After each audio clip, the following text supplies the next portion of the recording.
Cutting the crap with a heart of gold. It's Ken Oath. Are you sitting down? Well, be prepared to go ballistic after the news. Supercilious timbre with NZR News. Duncan Garner is in a stable condition in Auckland Hospital following an incident during the AM show this morning. Shortly after 8 a.m, the popular broadcaster popped a vein in his forehead, resulting in a rigorous blood spurt of the type usually seen only in horror films. Co-host Mark Richardson and guest Dame Denise Lestrange-Corbeil were covered by the claret-coloured torrent, which came as Garner was commenting on the latest Taika Waititi media storm. This followed a tweet in which the award-winning filmmaker described the South Island as looking a bit like a badly cooked fish finger. He said it again, hasn't he? So Taika Waititi says...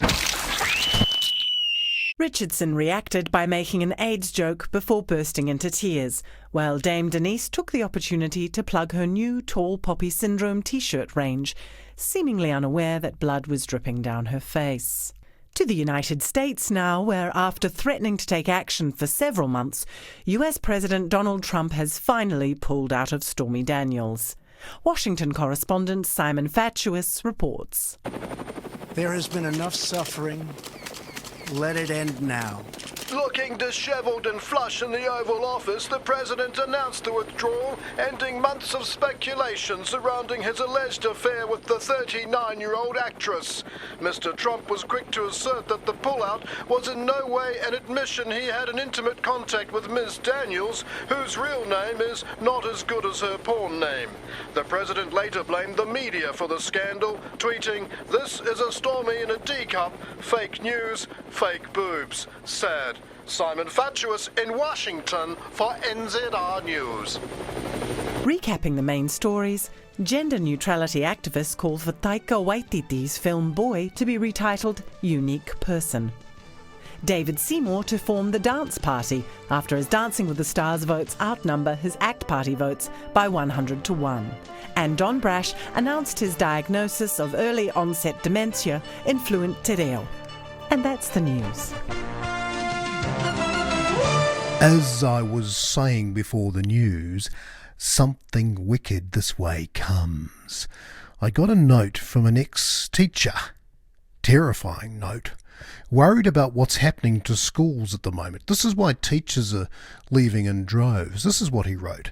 Lovely handwriting too, all joined up and flowing. The office girl left me a note yesterday. Looked like a gibbon had a fit with a pen in his hand. Of course, they don't teach penmanship anymore. Or should I say, pen-personship. Anyway, this is what he wrote. Teachers are fed up to the back teeth with the impending imposition of treaty nonsense, politically correct programs, enforced below averageness, a requirement to use non-gender specific terms, and behind it all the UN and that cadre of PC woofters intent on world domination. In brackets, you may have noticed Helen Clark hanging around the traps again, and the destruction of the family was always high on her list. Closed brackets.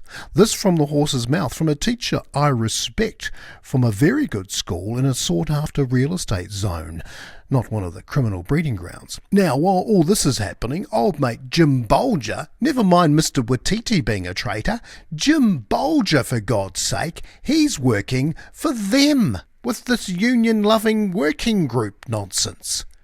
What's next? Sharia law? They'll ban your bacon. Just you watch. Go ahead, caller. Alistair, is it?